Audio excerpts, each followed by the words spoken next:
प्रिय छात्रों, आप सभी को आपके अपने YouTube चैनल संस्कार कोचिंग सेंटर में स्वागत है। मैं हूं सत्येंद्र सर और आज हम लोग क्लास 10th के NCERT फिजिक्स का पहला चैप्टर प्रकाश का प्रवर्तन का प्रश्न संख्या 28 को सिद्ध करेंगे। तो आइए सबसे पहले इस प्रश्न को हम पढ़ देते हैं। यह प्रश्न बहुत ही इम्पोर्टेंट है, इसलिए आप लोग ध्यान से अंत तक इस वीडियो को जरूर देखिएगा, क्योंकि यह 5 नंबर का बिहार बोर्ड में पूछे जाने वाला प्रश्न है। चाहे वह 10th क्लास हो चाहे वह 12th क्लास हो, दोनों में ये प्रश्न पूछे जाते हैं। तो आइए सबसे पहले मैं इस प्रश्न को पढ़ देता हूँ, उसके बाद मैं डिटेल्स में बताऊंगा। प्रश्न है, अवतल दर्पण में वस्तु दूरी u, प्रतिबिंब दूरी v तथा फोकस दूरी f के बीच संबंध स्थापित करना है, अथवा दर्पण सूत्र या मिरर फार्मूला लिख कर सिद्ध करना है। इस दर्पण सूत्र को सिद्ध करने के लिए यहाँ पर एक फिगर बनाए हैं। इसी फिगर के माध्यम से हम लोग समझ जाएंगे और दर्पण सूत्र को सिद्ध कर लेंगे। तो आइए इस चित्र के माध्यम से हम समझने का कुछ तथ्य कोशिश करते हैं। आप लोग भी खूब अच्छे तरीके से ध्यान से इस वीडियो को देखिएगा। इस चित्र में M और M डैश अवतल दर्पण का द्वारक है और इसके मुख्य अक्ष है ये, या प्रधान अक्ष इसको बोला जाता है, जिसको P ध्रुव से आगे की तरफ बढ़ाने पर ये अनंत तक होते हुए जाता है। और इसी ध्रुव P से लेकर के जो ये रेखा खींची गई है, इसी को प्रधान अक्ष भी कहा जाता है। इसी को हम मुख्य अक्ष कहते हैं और इसी से मुख्य अक्ष से ये ध्रुव P से होकर के जितनी भी दूरियां होती हैं उसको हम ज्ञात कर सकते हैं। अर्थात हम कह सकते हैं कि दर्पण के ध्रुव P से ही सभी दूरियां मापी जाती हैं। अर्थात इसी अक्ष पर हम लोग जानेंगे कि यह जो पॉइंट है वह मुख्य फोकस है, यह पॉइंट वक्रता केंद्र है और यह अनंत है।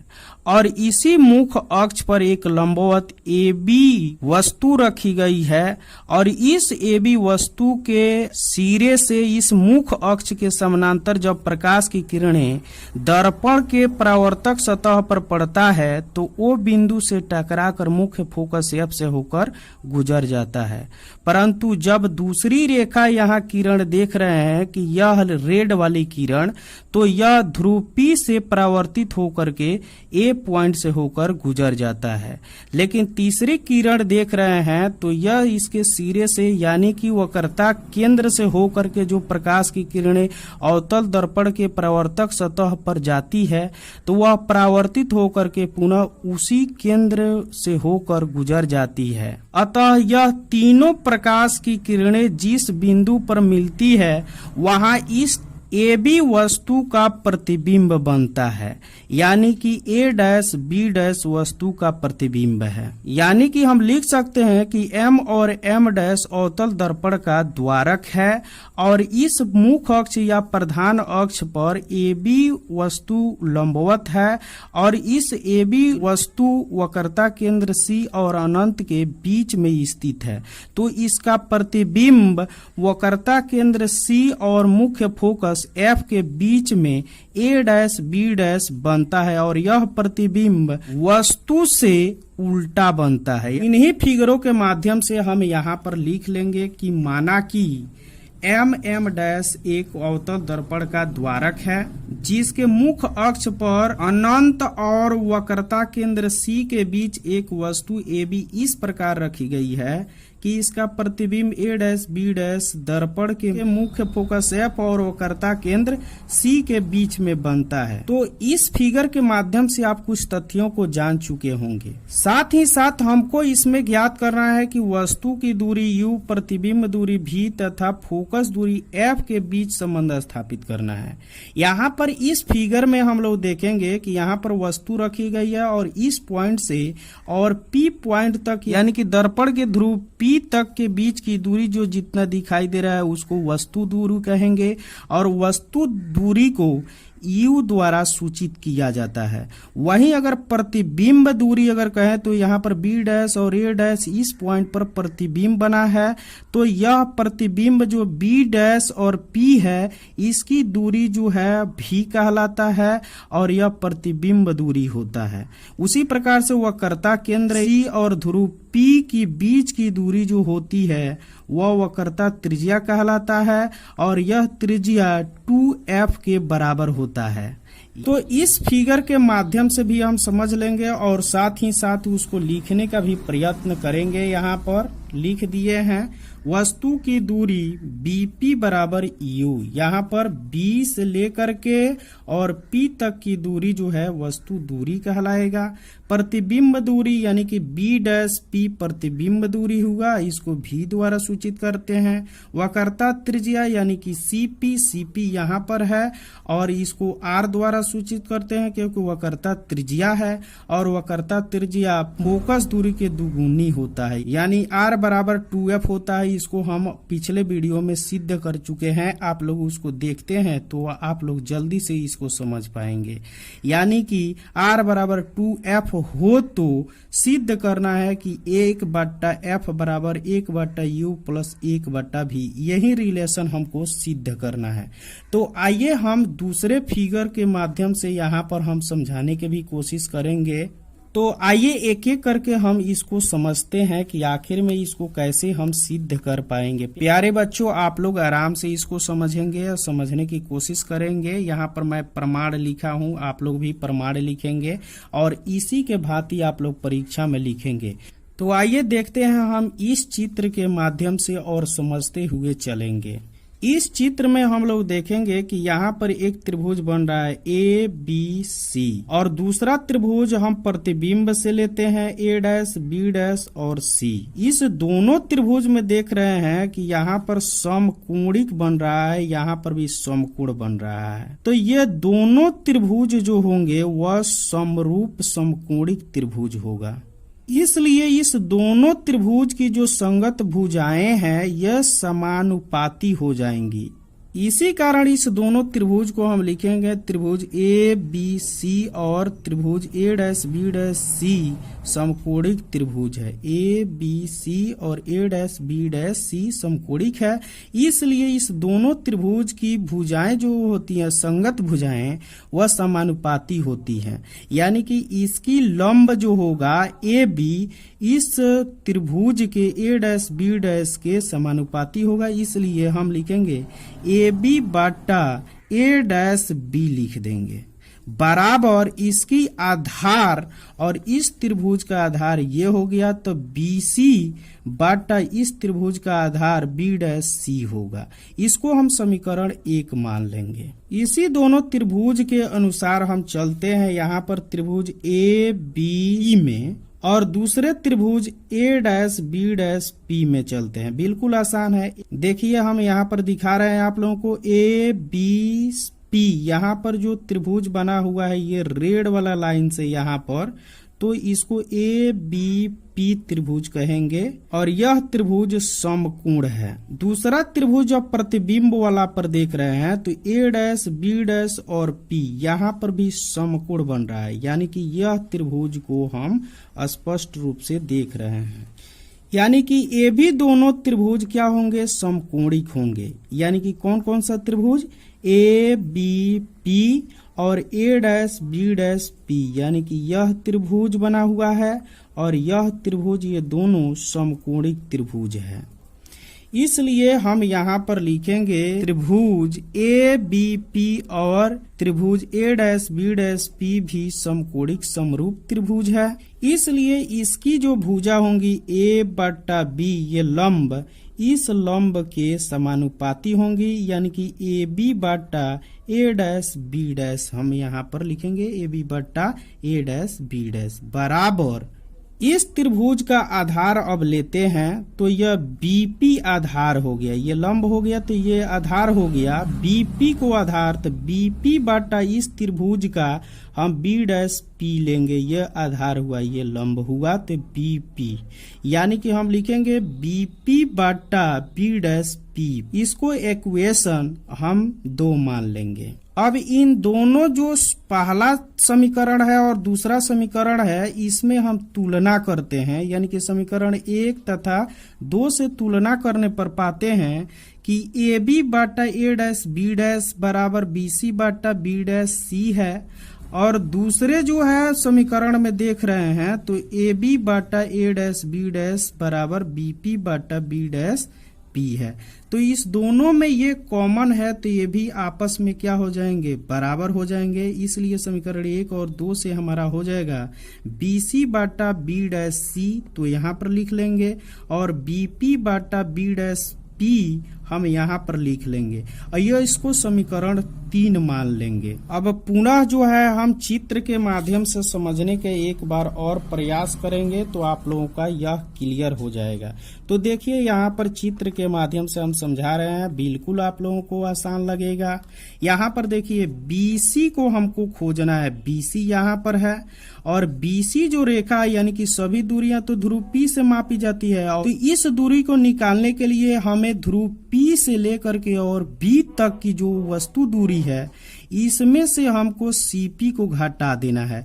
इसीलिए जो BC जो दूरी है उसको हम लिखेंगे, और BP दूरी में से हम CP दूरी को घटा देंगे, तो यह हमारा BC हो जाएगा। यानी कि BC के जगह पर हम BP माइनस CP हम लिख देंगे। उसी प्रकार से B डैश C यानी कि प्रतिबिंब में यहाँ पर B डैश और C की दूरी इतना को निकालना है, तो ध्रुव P से ही हम चलेंगे, तो इतना को निकालना, तो हमें CP माइनस हमको B डैश P करना है, और वही हमको लिख देना है B डैश C का मान हो गया CP minus B dash P लिख देना है। और इन सभी मानों को हम समीकरण 3 में रखेंगे, और BC के जगह पर हम लोग रख लेंगे BP माइनस CP बट्टा हमको रख लेना है B डैश C का मान यहाँ पर निकल गया है CP minus B dash P, और बराबर इसको ऐसा ही रख लेंगे, ये समीकरण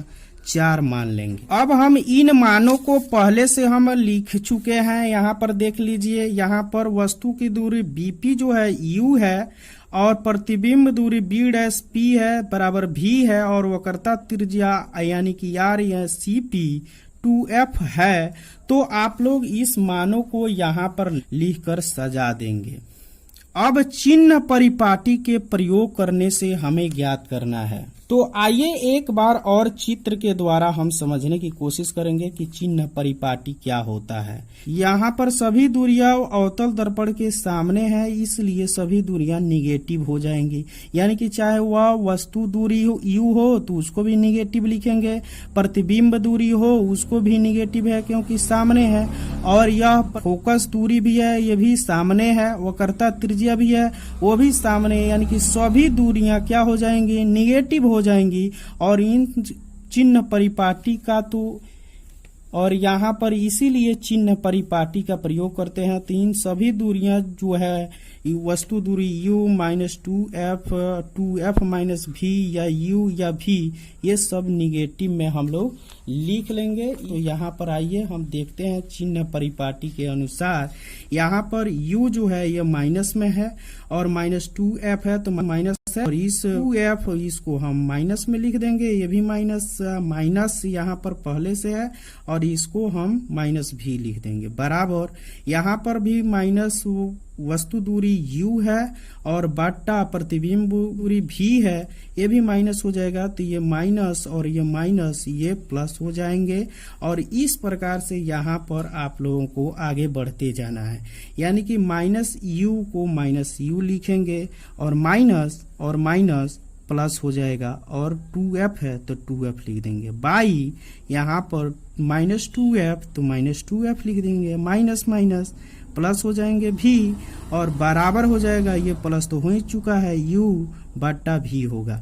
अब हम यहाँ पर त्रियक गुणा कर देंगे, त्रियक गुणा इसमें से इसको कर लेंगे गुणा, और इससे नीचे वाले से इसमें गुणा कर लेंगे। इसी को बोला जाता है त्रियक गुणा, तो त्रियक गुणा में भी चला जाएगा इसमें और गुणा हो जाएगा, और यहाँ पर u में गुणा हो जाएगा ये नीचे वाला में। तो गुणा करते हैं हम, आराम से देखते चलिए।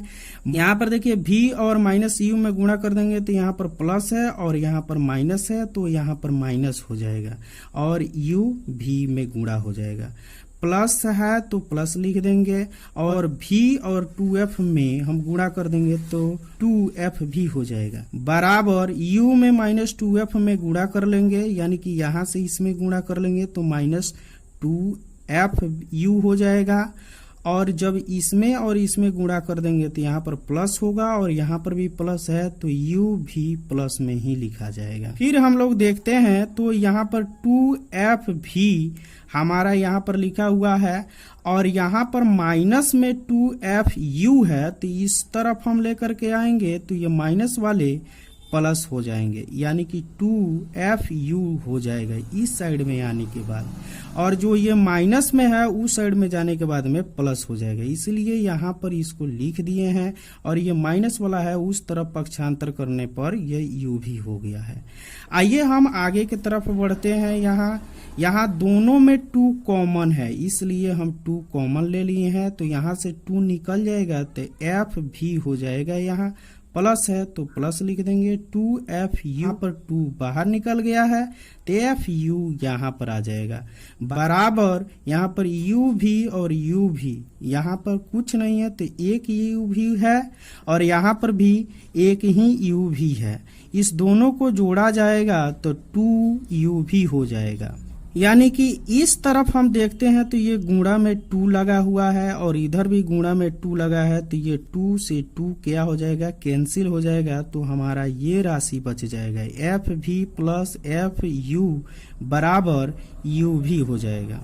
अब इन दोनों पक्षों में u भी f से भाग करने पर, यानी कि दोनों पक्षों में हम भाग दे देंगे, यानी कि इस पक्ष में u भी f से भाग दे दिए, प्लस है तो प्लस रख देंगे, और f u है इस पक्ष में भी u भी f से भाग कर देंगे, इजकल टू u भी है इस तरफ भी भाग कर देंगे, u भी बट्टा u भी f से भाग कर देंगे, यानी कि दोनों पक्षों में मेरा भाग हो गया।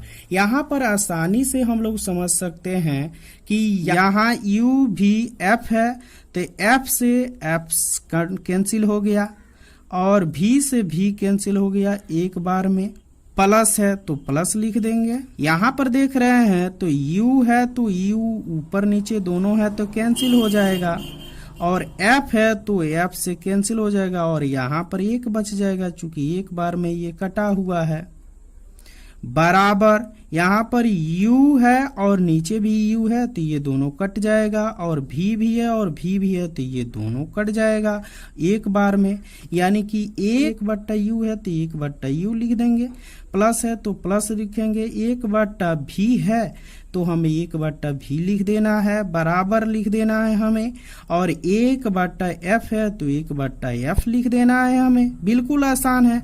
और इस प्रकार से यहीं पर भी आप लोग लिख सकते हैं, दर्पण सूत्र यही कहलाता है, यानी कि हम इसको या में लिख सकते हैं, इस तरफ का पक्षांतर हम इधर कर लिए हैं तो 1/f हो गया है और बराबर हो जाएगा, इस सभी पक्षांतर को इधर कर लेंगे तो 1/u प्लस 1/v हो गया। अगर आपसे कह दे कि 1/f बराबर 1/v प्लस 1/u तो भी कोई अंतर नहीं है, ये वही है, और इस प्रकार से हमको प्रूव्ड कर देना है और ये सिद्ध हो जाता है, और दर्पण सूत्र यही कहलाता है। यानी कि यह इम्पोर्टेंट प्रश्न था और बार बार यह प्रश्न पूछता है, तो मेरे वीडियो को आप लोग 2-3 बार और देख लेंगे तो क्लियर हो जाएगा। तो आशा करता हूं कि मेरा यह वीडियो आप लोगों को काफ़ी अच्छा लगा होगा, तो इस चैनल को सब्सक्राइब और लाइक जरूर कर लें। धन्यवाद।